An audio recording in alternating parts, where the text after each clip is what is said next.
Hello, everyone, and welcome to Slash Film Daily. Today is Friday, September 6th, 2024. On today's episode of the show, we're going to be talking about Tim Burton's newest movie, Beetlejuice Beetlejuice, and we will present interviews with several of the movie's cast members. My name is Ben Pearson. I'm an editor at slashfilm.com, and I'm joined on today's episode by Slash Film editors Jacob Hall Hello, hello. and Brad Oman.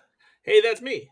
All right, before we get started, I want to apologize for not having an episode yesterday. I got my COVID booster and flu shot on Wednesday and was feeling a little wiped out yesterday. And I figured that today's episode, which might be supersized, could hopefully make up for skipping one. So I apologize to our listeners for that.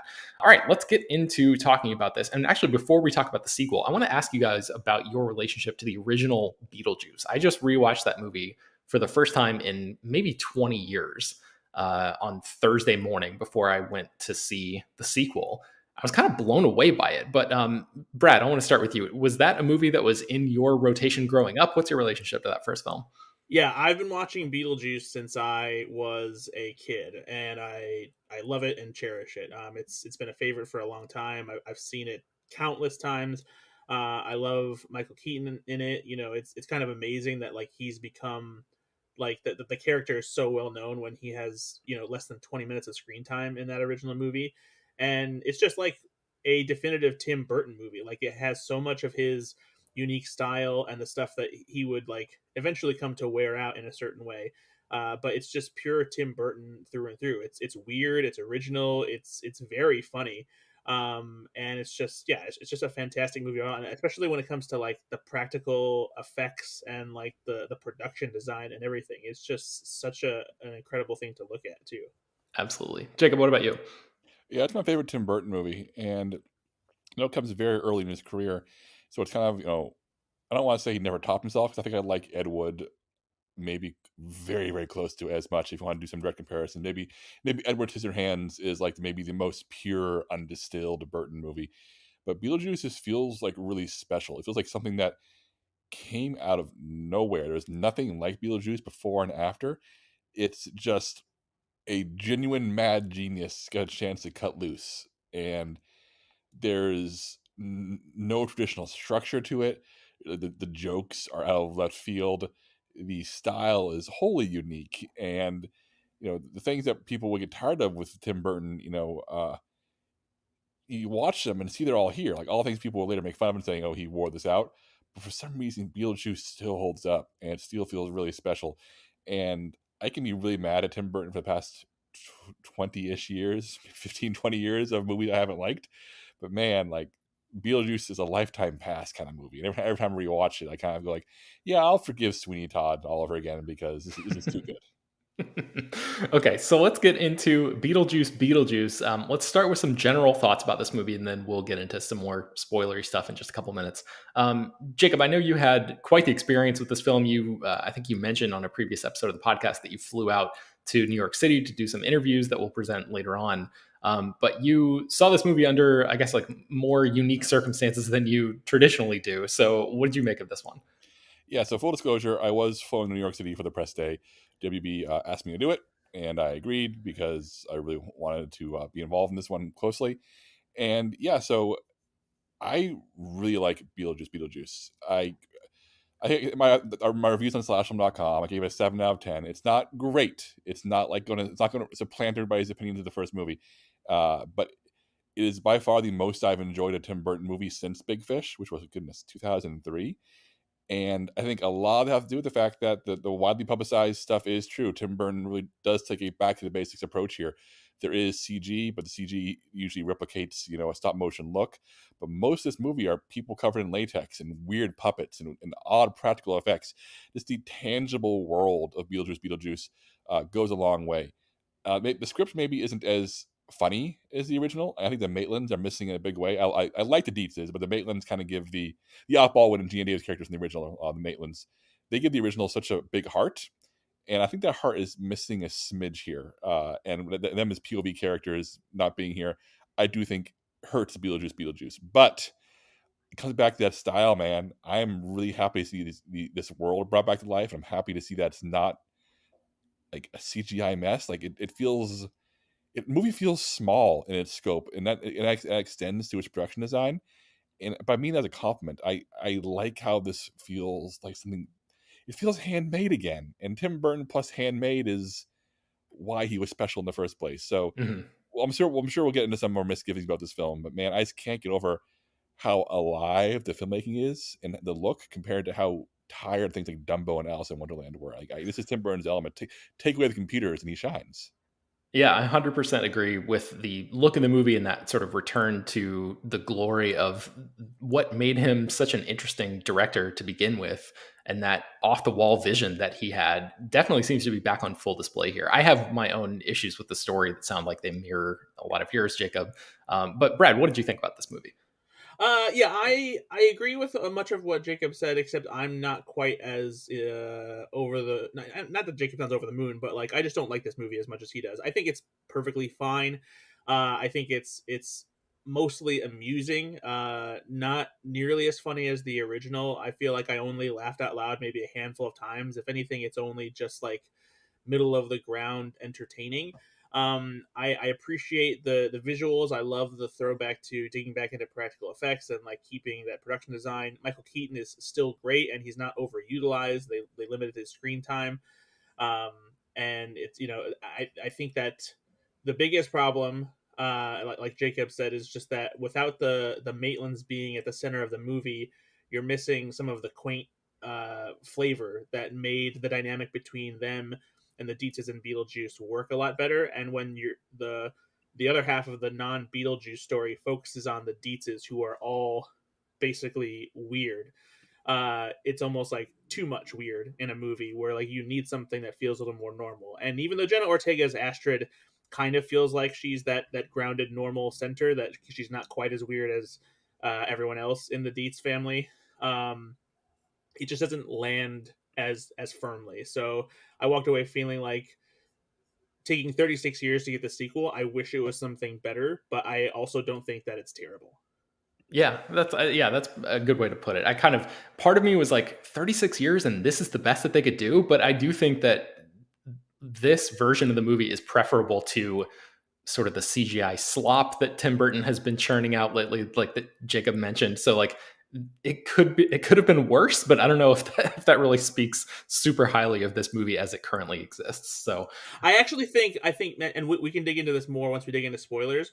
I think that the story itself suffers from a lot of the same problems that Ghostbusters Frozen Empire does, including one very similar plot point. interesting. Okay, all right. So let's get into spoilers right now. If you've not seen Beetlejuice yet and you care at all about preserving your experience for that movie, turn off the podcast right now, pause it, come back. So, all right, Brad. Actually, I just want to follow up with you immediately before I forget that tease that you just put there. What is that connection between Ghostbusters Afterlife that you wanted to mention? So it feels like there's too many competing ideas here when they maybe should have focused only on one or two of them, and it doesn't do justice to certain aspects of stories that maybe would have been better if they played out to a fuller extent. I feel like that there's really not much to Beetlejuice's wife in pursuit of him for revenge.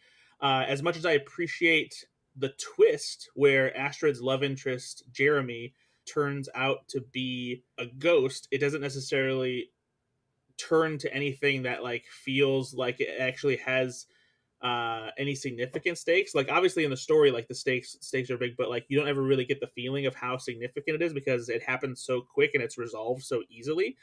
And I noticed the same issue with Ghostbusters Frozen Empires. There's so many competing ideas that none of them really get enough time to cook or to really resonate, and that's especially true with that Jeremy storyline because it's very similar to the storyline in Frozen Empire where you have that ghost girl who strikes up a like friendship slash quasi love interest with Grace McKenna's character, and it just kind of fizzles out and doesn't really reach its full potential. And so I think that there maybe should have been a little more focus here and something that like developed further into one of those ideas rather than just having all of them jumping around. Yeah, I've been thinking about this since I saw the movie yesterday. I can't quite articulate it very well, but something about that Astrid Jeremy relationship with that twist feels very TV to me. And maybe it's just because I know this movie was written by Alfred Goh and Miles Miller, who came from Smallville and they worked on Wednesday with Tim Burton. Or maybe it's just because Jenna Ortega is so I forget if it was Jacob or Brad who said this, but like she's so grounded and realistic and kind of human in this movie that I just wanted her storyline to be a little bit better. I liked the stuff with her dad and the sort of reunification of her family and all of that, but like that whole subplot with the Jeremy thing, I don't know, Jacob, how did that strike you? I'm a big fan of the Jeremy subplot. Seeing this, I did not see that twist coming, and I love how for the first half of that movie is the Dietz family very wisely saying, "Yeah, no Beetlejuice for us. We're gonna avoid this guy," and like even like locking up the attic and be like, "Yep, we're gonna play this smart." And I like that it takes this genuinely like soul threatening event to bring Beetlejuice back into the picture, and I think that's really smart. Actually, I really enjoy how after the events of the first film, even nearly 40 years later, all the characters are like, yeah, we're not going to repeat that. We can't bring Beetlejuice back in our lives. That'll be a big mistake. And the movie then finds a way to say, like, okay, we have to justify this. And the justification is, a mother's love for her daughter, trying to save her literal soul from damnation. So I liked it. And I like that it's a reaction to anybody who could have been said, why are they saying Beetlejuice 3 times again? Isn't that a dumb thing for these characters to do after the events of the first film? The answer is, yeah, but. And I think that's a good solution. And also, I have not seen Ghostbusters Frozen Empire, so I can't make. Was your Frozen Empire you said, Brad? I can never Yeah, tell us titles apart. Yeah, okay. yeah. Um, I haven't seen that, so I can't make that comparison. But I will say that even with all these various plot lines kind of spiraling around, I called the film small in terms of its production design, and I meant that's a compliment, and I mean that to the story too. Even if there are a lot of threads happening, maybe some more satisfying than others, I like that it's not, oh no, Beetlejuice is threatening the world, or Beetlejuice has to suddenly rise up and be a hero to save the world. I like the stakes are similar to the first movie. It's one family under threat by one asshole ghost. And I like that in an age where everything is bigger and bigger and bigger, and everything is this massive world shaking threat. I think back to remember how Iron Man 1 ended with a fight between two guys in robot suits? And sometimes I kind of wish for the de-escalation of blockbusters where things can get smaller again. And Beetlejuice, for all whatever threads are happening, and maybe it does have one too many subplots, I really, really like that this movie has 5 locations and never really feels the need to uh, artificially inflate things to some gigantic level. I like that. You guys both kind of said like, oh, 36 years later, this is it. I understand that reaction. And I think maybe I had that reaction a little bit too when I first saw it, but the more I've slept on it, the more I appreciate that it wants to be the same size and scope of the first one. It doesn't want to present grander ambitions. It wants to be comparable in its goals as the first film. And I found that refreshing in a weird way. I'm so glad that I did not feel the need to say Beetlejuice but bigger. Instead, it's Beetlejuice but more. And I'm okay with that. I Part of didn't. me, oh, sorry, Brad. I was just going to say, part of me really does. I'm so curious about Beetlejuice Goes Hawaiian, which is what this movie was supposed to be in the late 80s when they were developing a sequel. Obviously, that version never came to pass. That was one of many versions of the movie over the past 30 years that they've tried to make and didn't. And I'm just so curious about what that kind of would be, because that sounds like exactly what you're saying this movie is not, Jacob, is like that sort of escalation or inflating the movie to be something that it isn't.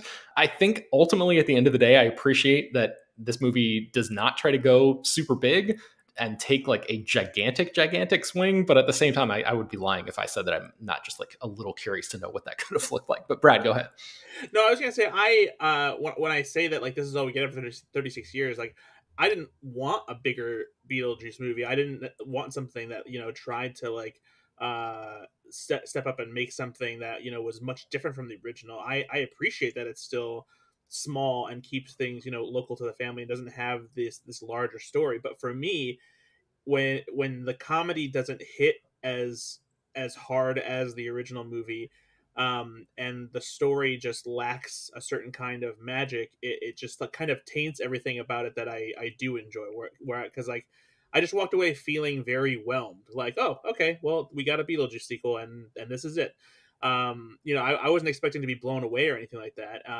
But yeah, I don't know. It just for me, it felt like the comedy especially just wasn't as sharp as the original. There was an edginess to the original, and this feels like it lacks some of that. I definitely like the comedy that comes from like the grotesque and the weird stuff, in the afterlife. There's a lot of kind of like gross out humor and signature Beetlejuice gags. But overall, I think this is something that's also stems from the lack of the Maitlands. Is there's not as much comedy coming from the dynamic between like that there was between the Dietzes and the Maitlands, where they were so different and so such in contrast to each other that in itself created comedic situations. And so yeah, I think that's for me is where like the real disappointment lies, is that it's not enough like the original Beetlejuice to really make me feel satisfied. Mm.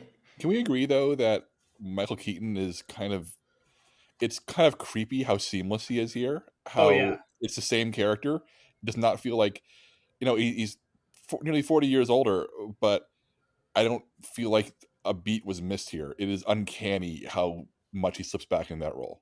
Yeah, it's really remarkable. Sometimes it's hard for like actors to like slip back into like certain signature voices and performances, but he nails it. Absolutely. Yeah. Was there a particular moment of Beetlejuice, of Keaton's performance that stood out to you, Jacob, or were you just more sort of taken by the fact that he was able to slip back in so easily?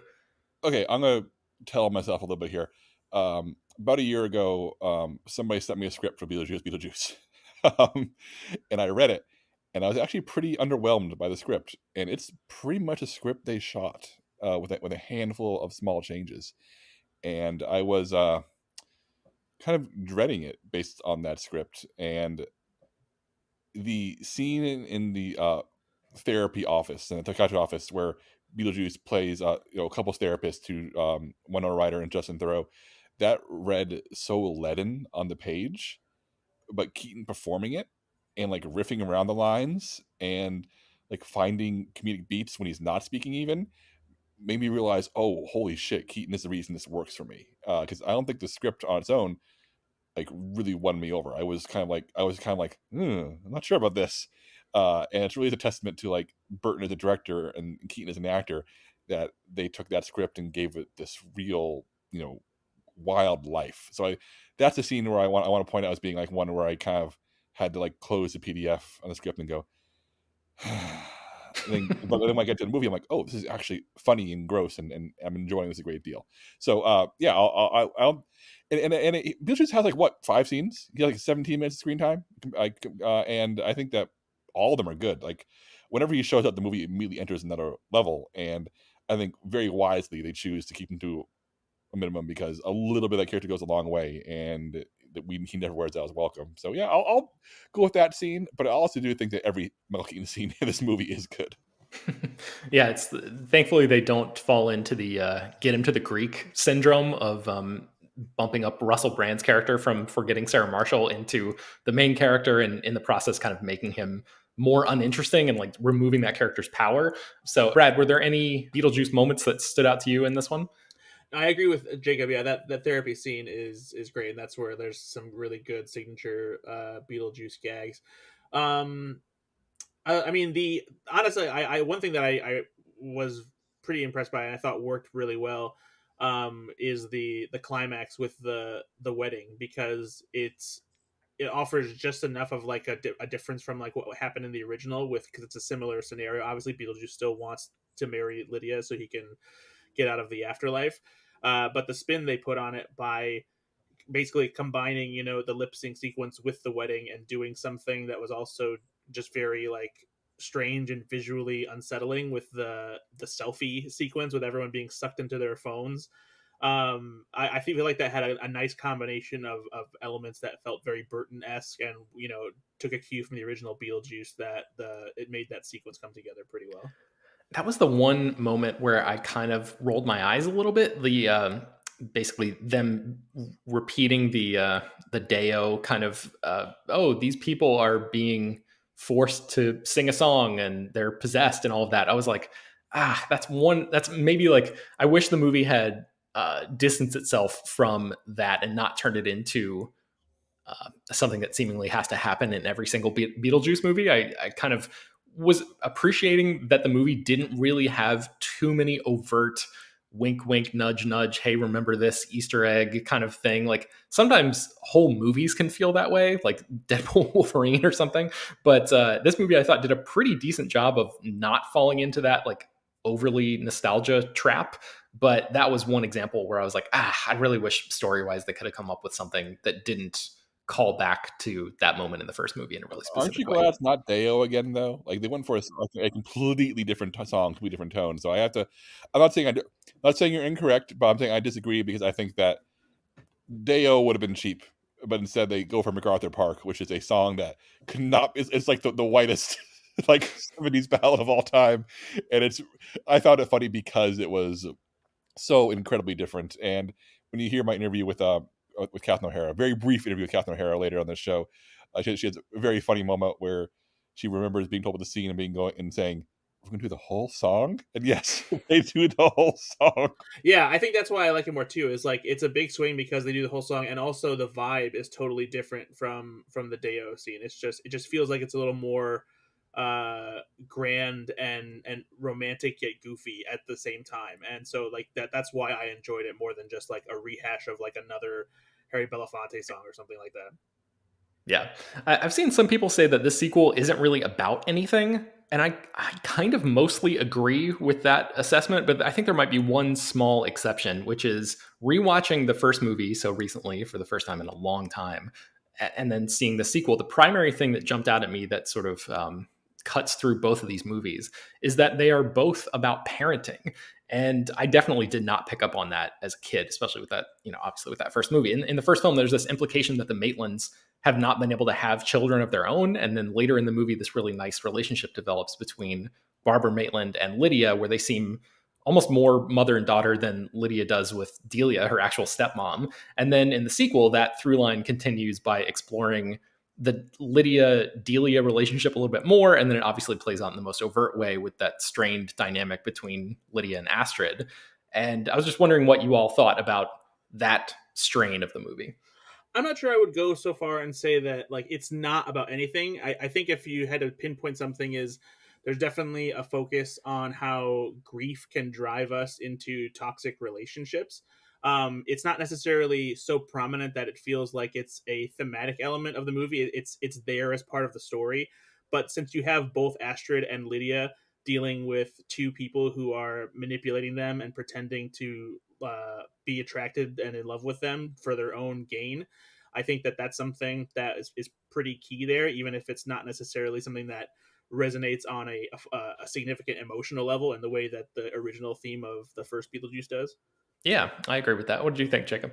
Brad put it really well there, but I'm going to go a hard pivot in the other direction, and say a potentially controversial thing, which is a movie can be about its style.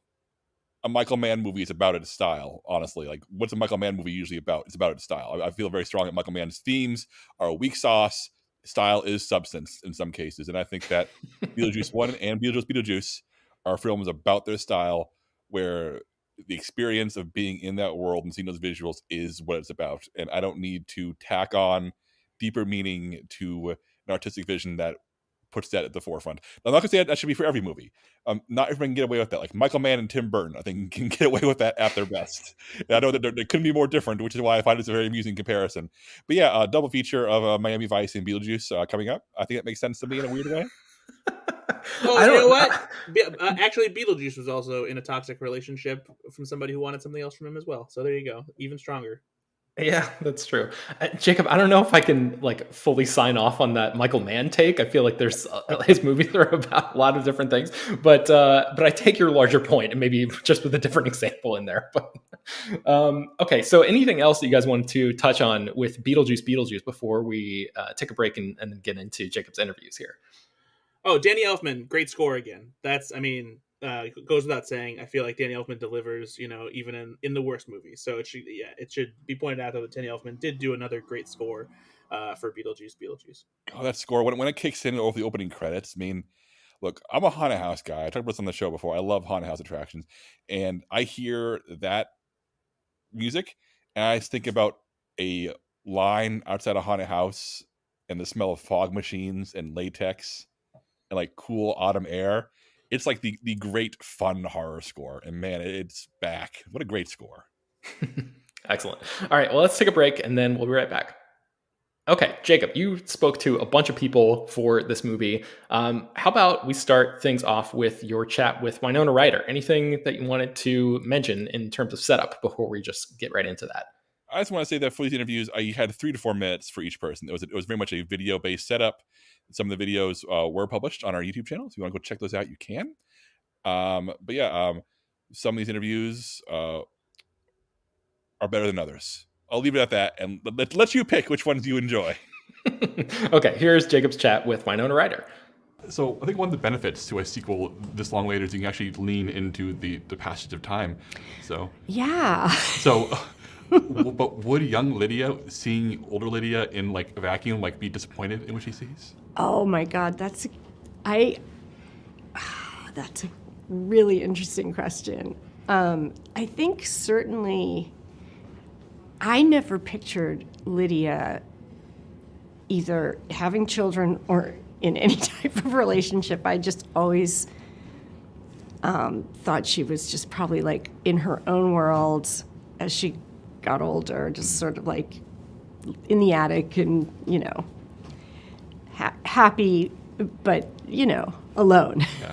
And so that was the big challenge was, you know, who is she now? And when I first read it, like, she has a show? Like, it was hard to imagine, but I think once we got there and, like, once Jenna and I bonded and once Justin came on board and you kind of remember, like, I think everyone who's, like, as old as I am now, like, we've all been in those things where you're just like, what was I thinking? You know, like in terms of the relationship I have.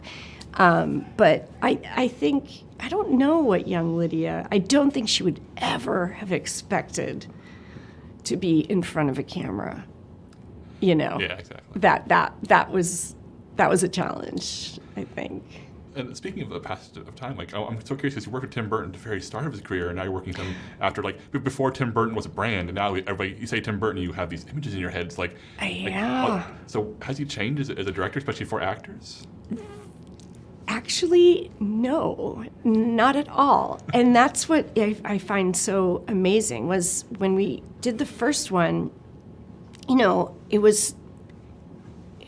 was 15. It was such a weird script. Everything was so sort of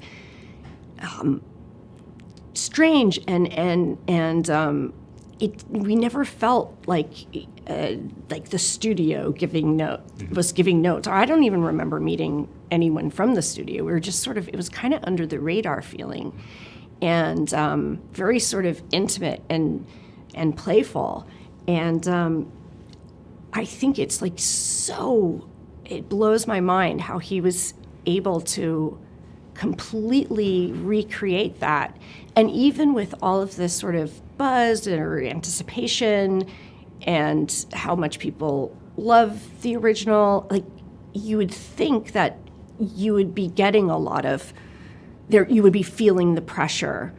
But somehow it's like he has this sort of, like, he creates this sort of womb where you feel completely, like, it's like opposing ideas, but you feel complete freedom and, like, to try things, and you trust him. I mean, I trust him 1,000%. I know he's not going to use something that doesn't work. And at the same time, you feel safe in the best way because you know he won't, you know he has a vision, and so he was the same, he had that same energy, which I think, you know, he's talked about wanting to get back to that. And he really managed to do that. It was really, really incredible. I did work with him in between, and I've known him, oh my God, I've known him since I was 15, and his energy and the way he gets inspired, like, in the moment. Oh my, you know, what do you think of this? What do you, like, it's infectious, and I think, yeah, he's also incredibly protective of Lydia, and I always so appreciated that so much. Well, I'm out of time, but thank you so Oh much. my gosh, sorry. I didn't Thank mean you so much. to. This is great. Thank you. Okay, thank you. And here is his conversation with Justin Theroux. So I want to know, as somebody who's also a writer, when you see a character like this on the page, how does your writer's brain kick in to help you find the character when you're actually getting ready to act? Tim was pretty collaborative. He was like pretty great at just being like, let's find some more stuff. And he was gracious enough to let me sort of, scribble in the margins a little and improvise. So, we would, and then we obviously sort of found elements of the character that weren't necessarily there on the page, and he let me riff. So it was great. Was there like a moment where you realized that, oh, this riff is working? I think it was a couple things, just elements of the character that were like, he was a people pleaser, he was a narcissist, and that he was trying to encourage a codependent relationship with Lydia. I know it's maybe sounds like we're overthinking it, but there was a lot of attention paid to wanting to make sure that the relationship felt real, and that it didn't, but it was also funny, so we wanted to make sure that the relationship felt like it could actually exist, Yeah, and it's interesting to talk about the trying to find that element of realism, because the characters in Beetlejuice, the living and the dead, are both heightened. There's I don't want to say cartoonish, it's not quite cartoonish, but it exists in a halfway point between a cartoon and live action. You talk about how you find that tone as a performer? Yeah, I think it's, all good comedies played straight pretty much, and you let the words and the situation do a lot of the work for you. Catherine O'Hara is like one of those incredible actresses that, if you took her performance and gave her different words but gave her the same intensity, it could very easily be drama. But I don't know. There's just it's people. No, I'm not saying myself, but someone like her or Willem or particularly Michael Keaton. They just know how to do it. It's not broad. Weirdly, it's pretty down the middle.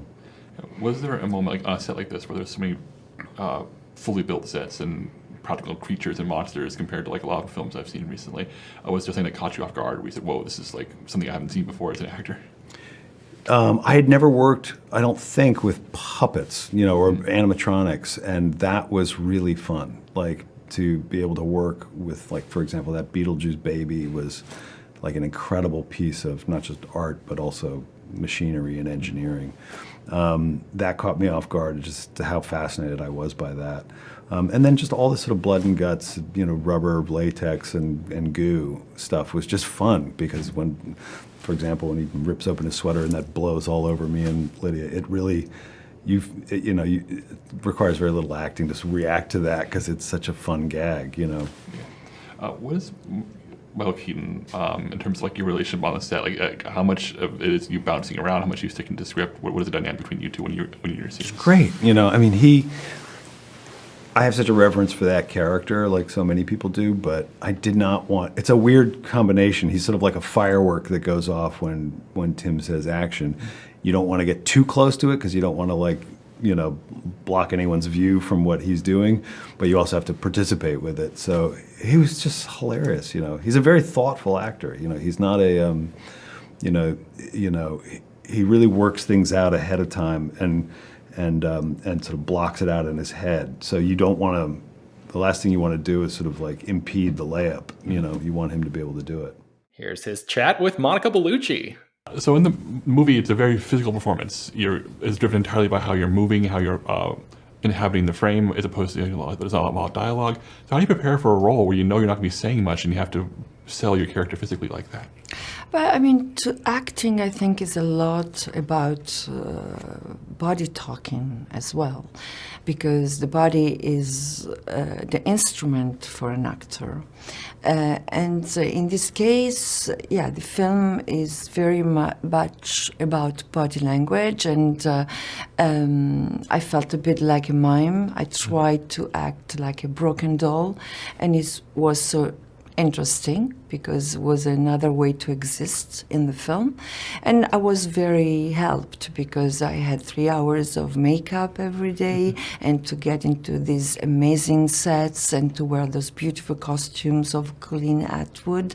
And also, Tim loves to draw, so there are always drawings of characters and situations, and he likes practical effects instead of CGI. So for us, for actors, it's easier because you have real monsters to react to instead of a green screen, so you can go farther with your fantasy, your imagination. There's definitely some clear universal monster influence in there, at least to my eye. Was there ever like a specific monster or creature where either you or Tim Burton was like, this is something we should be trying to capture? Was there like an influence like that? But I mean, I think that in his drawings there are so many characters. They have this kind of physicality than Dolores has. And also if we think about Corpse Bride, there is this kind of fantasy world. And what I like about his characters is that often they have childlike qualities, and he knows how to create situations that are scary, shocking, unpredictable, but also very deep and emotional and funny.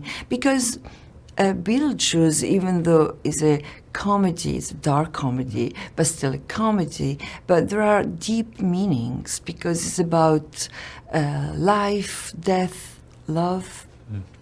What was the set like when you're filming the flashback sequence with you and Beetlejuice, the black and white one, because it has a very distinct vibe? This was incredible because it was so funny.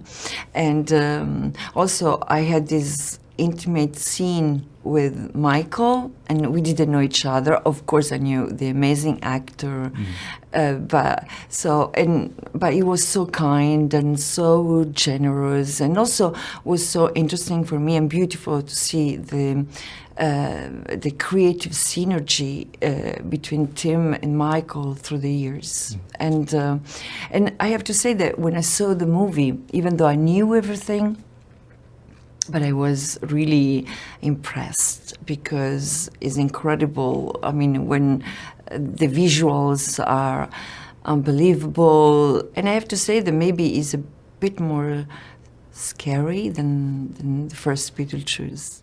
And then finally, Jacob speaks with Jenna Ortega and Catherine O'Hara paired together.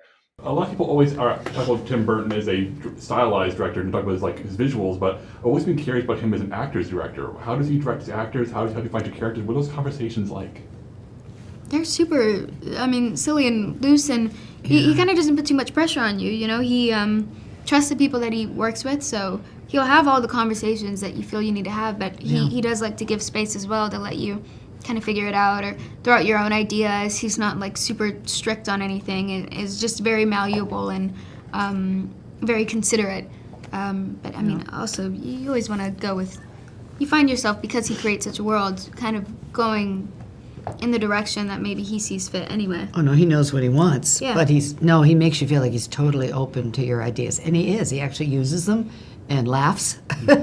And if he doesn't want to use it, he'll give you a good reason, but he gets it on film. He can cut it later, he knows that. But also leading up to doing the movies, he'll talk forever about your character and where it's going and why it's funny or why it means something or, what this person's going through. He's very open that way. And when you're shooting, he is extremely visual and an amazing artist, but he will never force your character, to do anything that doesn't feel right to you. He'll always ask, how do you feel? It's just really collaborative and exciting and fun. He's very playful. Was there a moment where you're working with these, standing wild sets and these creatures and costume monsters that are actually there, which is really refreshing to see? But how did it impact the performances when we were able to actually interact with all these things that are actually there?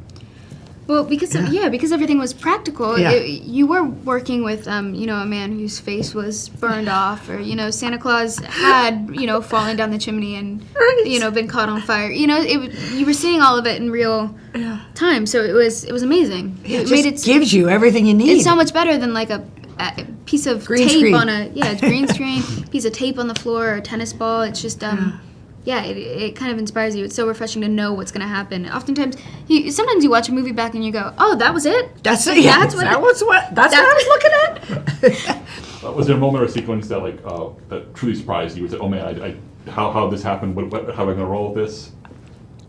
Soul Train sequence. Oh yeah. The train station in the afterlife was unbelievable. So bizarre. The entire all the dancers, they just killed it. It was so good. Yeah, really cool. I want to remember that day forever. And the whole church and the musical number. When I first heard they were doing it, I said, the whole song? And Tim just came up with so many levels of insanity in that number, and I mean, but real stuff going on too with Lydia and Astrid and us. It's just wild and great and surprising. I'm out of time, but thank you so much. Thank you. Appreciate it. Thanks. Pleasure. Nice to meet you, Jacob. All right, before we wrap things up, does anybody have anything else to say about Beetlejuice? The one interview you won't hear on this podcast is I was part of a round table with Tim Burton. It was me and about 10 other journalists because he wasn't doing one-on-ones at the press day. And he was really wonderful, and he seemed like really excited. And you can read a bunch of these articles on the site, broken out from the conversation. Talks about everything about how he was planning to retire because he was so fed up with filmmaking, and quietly implied that Dumbo kind of broke him a little bit until he got his groove back with this movie. But my question to him was about the non-softening of Beetlejuice, about the character, how he's become a theme park walk-around character. He had an animated show. He's very mascotty in a lot of ways. But this movie kind of reminds you, oh yeah, he's a dirtbag con artist son of a bitch. And there's like no change for him. And Tim Burton talked about, and you can go read this on the site as well, where he told us, yeah, Beetlejuice's defining characteristic is he doesn't change. He's the same guy he's always been, and will never ever find growth. And I gotta say that I really admire that. I love that Beetlejuice is once again barely in his own movie. Each minute is great, and each minute is him never learning lessons, just in the most profound of ways. Always a villain, and there's nothing in this film where that feels like it's built to be like, oh, he's softer and nicer now. No, still a son of a bitch. So very happy with that. Oh, to piggyback on that, actually, one of the things that I did appreciate is that the movie does something that I'm not sure anyone was necessarily expecting, which is provides an origin for what Beetlejuice was like when he was alive and a human, and also how he died. But unlike what George Lucas did with Star Wars prequels, and like what many prequels have done, it doesn't fully explain and define why Beetlejuice is the way he is. Like, we don't know why he became a bioexorcist. We don't know why he's like has this like eccentric behavior or like weird sick sense of humor or anything like that. Like, it doesn't try to explain who Beetlejuice is. It just gives us the details of like, oh, this is what he was like when he was alive, and this is how he died, without necessarily explaining too much and removing too much of that mystery about that character. Yeah, that's a great point, because movies so often will try to dumb things down to where like one single event is responsible for a person's entire personality. And like, I don't know, I'm trying to think of an instance in a movie where that really works, because I'm sure it does work sometimes, but in real life, things, we're so much more complicated than that as people. And this movie takes that approach and doesn't say, hey, look, this one event is the thing that is the, defining moment of this character's life, and it explains every single thing about him, like you said. So yeah, I definitely appreciated that as well. If anything, it raises more questions, because so wait a minute, Beetlejuice was human, so how did he become a demon? yeah, that's true. I wonder if they're going to potentially explore some of that in a third movie. And that was the last thing that I was going to ask both of you. Are you actually interested in seeing a Beetlejuice 3? Because by all accounts, we're recording this on Friday. This movie is supposed to open huge. It could potentially be one of the biggest movies of 2024 or something, if all goes according to Warner Brothers plans. So Jacob, what do you think about a potential third movie? And I guess the very ending of this movie, what did you think about that as well? Because it kind of ends with like a multiple dream sequence fake out, but doesn't necessarily set up for a third film really blatantly and obviously. So what do you make of all that? Yeah, I know that during a roundtable, one of the journalists asked Tim Burton about the ending. And I think he opened his question by saying, I have a theory about what the ending means. And Tim Burton said, oh, could you explain it to me? Because I don't know. I think Tim Burton was very interested in the ending being a big joke and a big gag as opposed to it actually literally meaning anything, which I think sums up a lot of the ethos for Beetlejuice, which is, style, energy, gag first before anything else. But I'm not so sure. I feel like Tim Burton in the same interview said that he'd had to be 100 years old to make the next one because he'd want to wait another 30 years, and that's not going to happen naturally. And also Keaton would have to wait another 30 years, and that's not going to happen either. So they either need to make it immediately or not at all. But I think that the length of time between films is what makes this one feel like an event. So I think it may be better just to leave it be. They got this right. I think we all seem to agree this is whether it's a minor success or a bigger success. I think we all fall on that 6 to 7 out of 10 range, which is pretty good movie. I think it would be a mistake to try to do this again. I think they made it work. Awesome. Now let's put it to bed and maybe let this character retire for good. Brad, if this movie does well, do you think Warner Brothers will be able to have that sense of, I don't know, the sense of actually being able to accomplish that sense of restraint that Jacob said? Will a studio be able to show restraint in the face of making more money? No, I mean, if it does very well at the box, I'm sure they're going to want a third one.